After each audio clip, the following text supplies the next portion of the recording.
whenever you're ready. Okay. Let's do a cold open. Oh, cold open. Yeah, we can try another one if you have another one. Oh, that one wasn't funny for you? That was okay.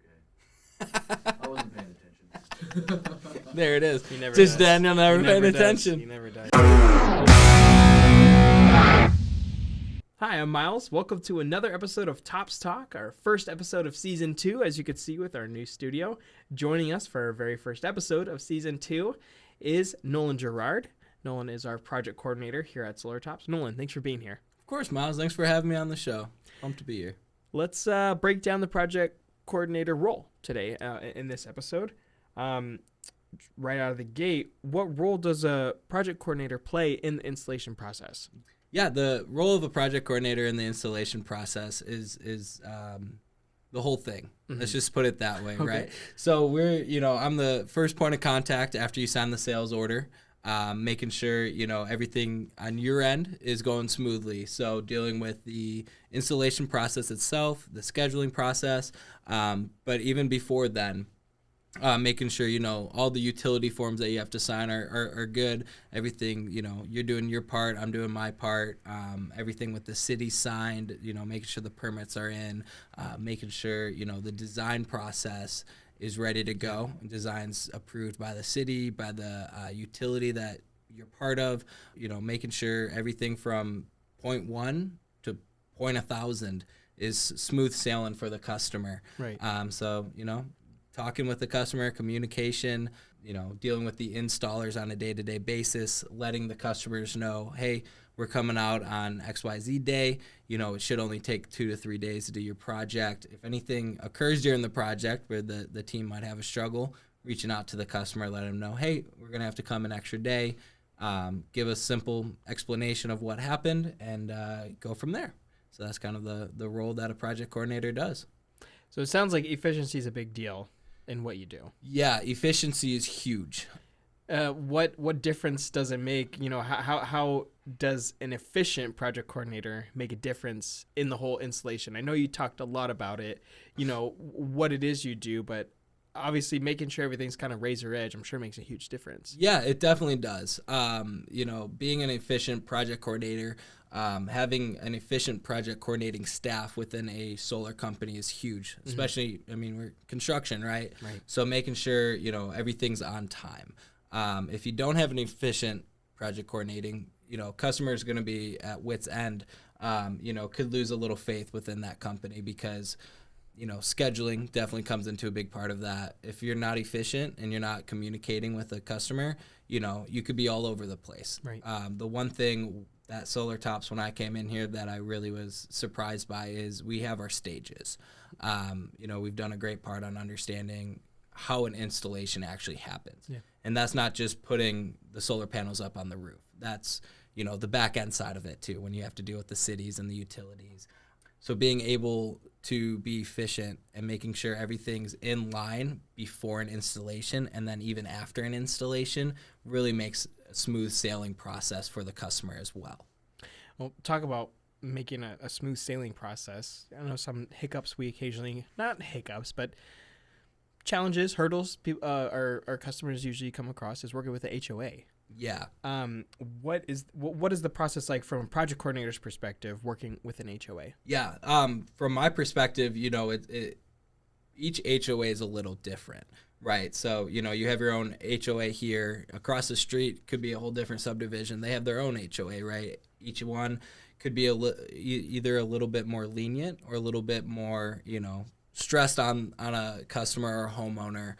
So being able to understand, what type of HOA you're dealing with. A lot of them have their own set of rules, right? Some of them you can't see panels from the street. Some of them you have to have your conduit painted from, the electric boxes up to the roof. So just being able to understand what their rules and processes are, customers really help us out with that one too, because they know a little bit more than us. They talk with their neighbors who might have had a solar install go on before. So being able to work with an HOA, call them up with any questions that we might have, or, if a design of ours gets denied, why is that? What changes do we have to make? That way, HOAs, they don't get in our way.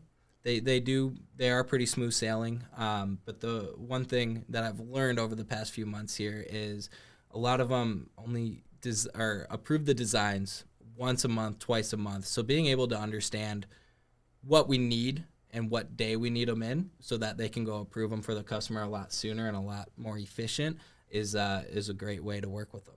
Oh, awesome. While we're on the topic of working with kind of external parties, what is it, what's the process like working with a city inspector? Yeah, the process with a city inspector is definitely a little different nowadays with how technicalized we have it. So a lot of times, when I deal with a city inspector, it's always either for a panel upgrade, a D-rate for a customer, or just the final inspection before the utility can come out and install your meter.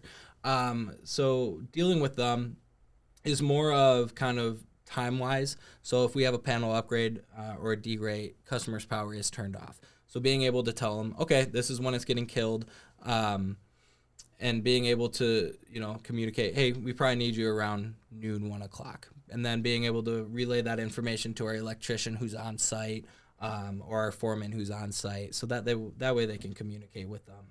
The only other time I do communicate and deal with a city inspector is if we have a fail inspection. This could be, multiple different reasons. Sometimes it's we didn't put a proper label on the utility box, or, the wire wasn't the right color. It kind of all depends. But dealing with them, call them up right away when you see that, understand what we need to go do to fix it as quickly as possible for a customer. So a lot of times when I do talk with them, we're out there the next day, if not the day of, to go ahead and fix that so I can call for reinspection. So, yeah, cities aren't too bad. They get in the way a little bit, but it is what it is. Sure. No pressure, no diamond, right? Yeah. Very true. Walk us through what will happen after an approval. Is there anything that we do to see that the system is up and running to kind of the SolarTops standard? Yeah, definitely. So little bit, just inform the customer a little bit more. After a city approval, right, depending on what utility you have, they come out, set the meter. We submit all the forms that we have to submit right away. That way it's just quickly as possible, right? So once the utility comes out, if you're SRP, we go out there the same day with them. We commission it. We make sure, the system's working there and then. APS is a little different. They go out, set the meter. TEP is also that same way. And then we kind of help the customer turn on the system. Once it's on, commissioned, everything's good, we have our own monitoring team in-house. So I work one-on-one with the monitoring team. Like before I said, I will be your main point of contact until we're happily with that system, right? So the monitoring team definitely looks at it, especially when your system's first turned on. For about 2 hours, they're monitoring it, making sure everything's reporting correctly. Mm-hmm. This could be the micros, the panels, the Wi-Fi, all of that goes into part of the monitoring. So with the question of what does SolarTops do, it's just making sure there's no issues, no reported issues, nothing like that on our Enphase monitoring tools. Oh, that's great. What is some advice? Sounds like a lot of things require you to communicate a lot with the homeowner or with the property owner. What is some advice you could give to a potential customer that could help them get their system commissioned faster? Yeah, definitely. And it starts from after you put that sales order in, right? Mm-hmm. Once you sign that contract with us, it starts from there, because customers do get a lot of paperwork that they might have to, spend some time on. And that's the HOA paperwork, the utility. Sometimes they have to do certain things with the city. Yeah. Flood issues. Thought we lived in Arizona, but that's one thing that does pop up every once in a while. Right. So dealing with that, right, getting those filled out quickly as possible as a customer definitely makes their installation go a lot quicker, right? If you sit on these papers for a week or two and you don't get the time to sign them, your system's going to be pushed out a week or two, right? And especially now that we're getting into summer, that we want this just to be efficient, quickly done with that. So a customer will go ahead and sign all that paperwork. If it's done quickly, done efficiently, we can get their system installed a lot quicker. Yeah. The other side of it is a little bit more physical, and this kind of comes into either dealing with the city inspector or APS coming out or SRP. One thing is to make sure gates aren't locked. You don't have a lock on your panel. Giving us the Wi-Fi information as well is very helpful. And the other side of it is, you know, if you have any trees that could disrupt shading, if you could go ahead and trim those up, you know, that's only going to help the process and production in the long run. So that way you don't have shading issues. Awesome. So assuming everything is ready to go, everything's ship shape, and the system gets commissioned, what steps does SolarTop specifically take to make sure that the system is actually completely up and running? Because I don't think a lot of people understand there's still a little bit more that goes on after the fact once the system gets commissioned. Yeah, there's quite a bit. You know, there's a lot of back end things. The system themselves are very smart too, right? They all communicate. So one thing, you know, that we do very periodically is just with our monitoring team, just checking up on certain people's systems, right? If they might have had an issue the first time or something, you know, definitely checking within, you know, multiple times a week, making sure everything's working well. One thing that I do is that, you know, if we have a customer who reached out to customer support and you know, saying, oh, hey, my micro's a little faulty, or it's not reporting correctly, or it's just down, we get out there, fix that up for them right away. So that way, you know, they're getting the most production as possible. And that comes with our monitoring team. Okay. So, and with the monitoring team as well, they do monthly analytic reports that they send out to the customers. So it shows, you know, hey, this is what we promised. This is where you're at, right? So making sure that we are upholding our end of the deal as well.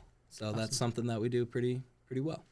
Pretty efficiently, right? Pretty efficiently. That's yes, the theme sir. of this episode. Yes, sir. Efficient. Well, Nolan, thank you so much for your time. Thanks for joining us today. We really appreciate it. You know, our first guest of second season, kind of special. Yeah, so. very special. And you got all this nice new studio for me, and I Just love for it. you, just for you, yeah. And we want to thank our viewers and our listeners. Thanks so much for joining us for another episode of Tops Talk, and we'll see you next time.